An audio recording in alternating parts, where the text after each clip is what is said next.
This episode of The Art Assignment is brought to you by Squarespace. We're in Minneapolis, and we're about to meet up with Paula McCartney. She makes photographs and artist books that explore the ambiguity between the natural and the unnatural, and cause us to re-examine what those terms even mean. Projects like Bronx Zoo saw McCartney photographing real birds and living plants in constructed landscapes, while birdwatching saw her photograph fake craft store-bought birds in real landscapes.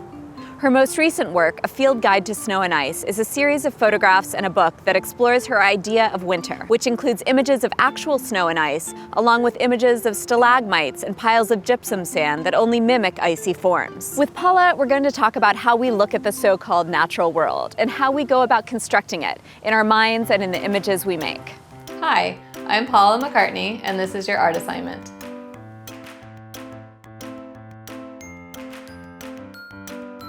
I moved from San Francisco to Minneapolis, and at that time I was really surprised how much winter there was. I was used to winter like 3 months out of the year, but I was not used to winter for 6 months out of the year, and basically in all capitals in this very exotic environment. Just like the landscapes in the Bronx Zoo felt very exotic.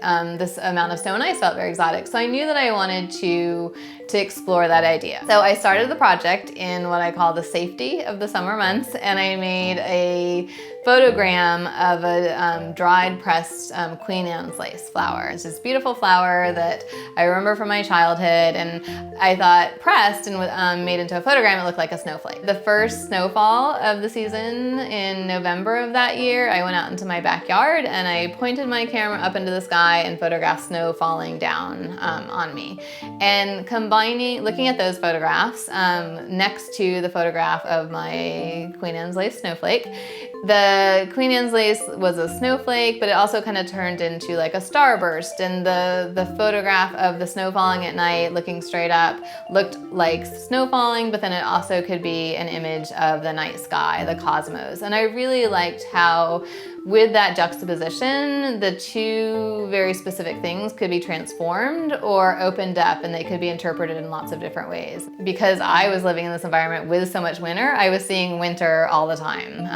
And what I really wanted to illustrate was the winter of my imagination again, because I think the more abstracted things are from the larger landscape, the more they become images from my imagination, as opposed to documenting the world as it is.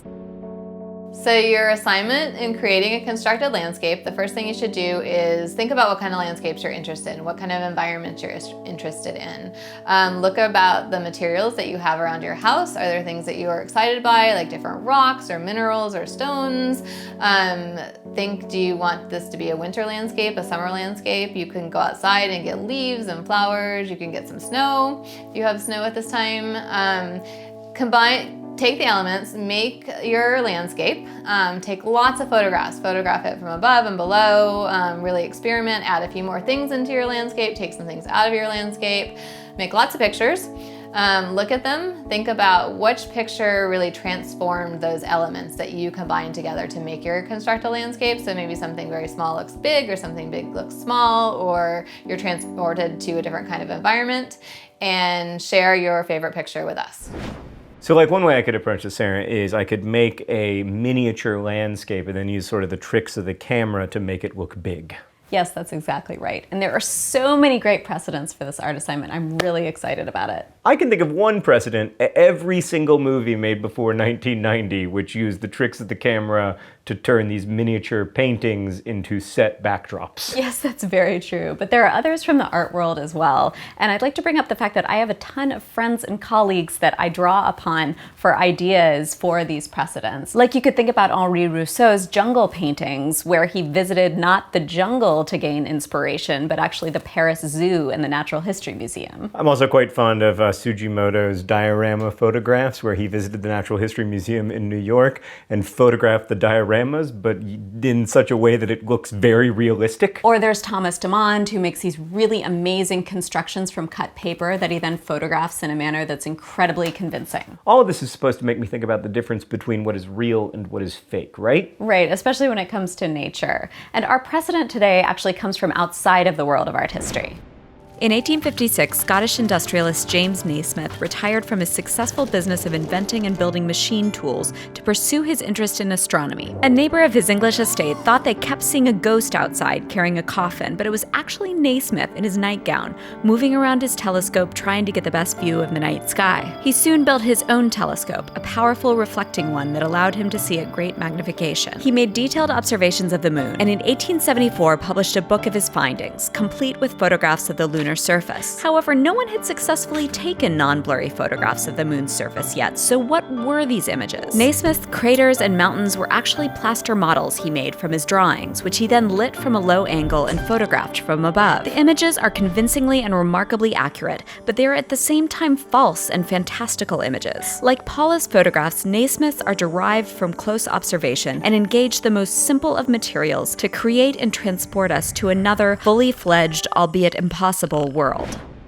I think the idea with constructed landscapes is that almost every environment that we're in nowadays is constructed in some sort of way. So your lawn is constructed, your garden is constructed, an arboretum that you go to is constructed. So all these places that we think of as natural are really constructed. So it's always sort of you're deciding the degree of something, how constructed something is. So for my constructed landscape, I decided to start with black paper because I like a lot of black backgrounds in my work, and a photograph that I just taped here to my studio wall. So this is my foreground and my background, and the background is a photograph of birds in flight that I had used in lots of other projects. So I have a rock that I collected this summer that I really loved the shape of because I liked how it looked like a mountain. And then I got another rock out of my garden, so I had two rocks that was also sort of mountain shape. And I also got a giant bowl of sand that I took just from a sandbox that's reminding me of snow.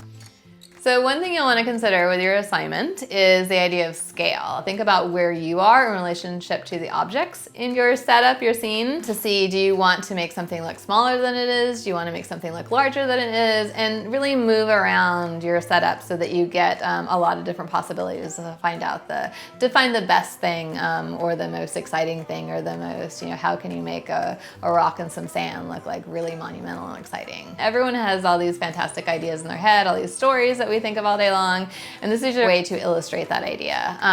So see if you can combine things that maybe you haven't combined before. See if you can build something that you've never built before. Experiment to sort of open up a new way of seeing the landscape. I think, we're so used to seeing the landscape, I think a lot of times we take it for granted. But I do want, with this exercise and with my work in general, to have people look at the landscape in a new and different way. Take lots of pictures, because the beginning pictures you make are not probably going to be your best ones. Think of the first ones as practice. Take pictures from above your scene, take pictures from eye level when you think of like the worm's eye view or the bird's eye view. You don't just look at a scene and I know the perfect perspective. You have to move around and look. So do take a lot of pictures. Like if you're using your phone, you can delete them all afterwards except for your favorite one. But take like 20 pictures, take 30 pictures, take 100 pictures. Really experiment.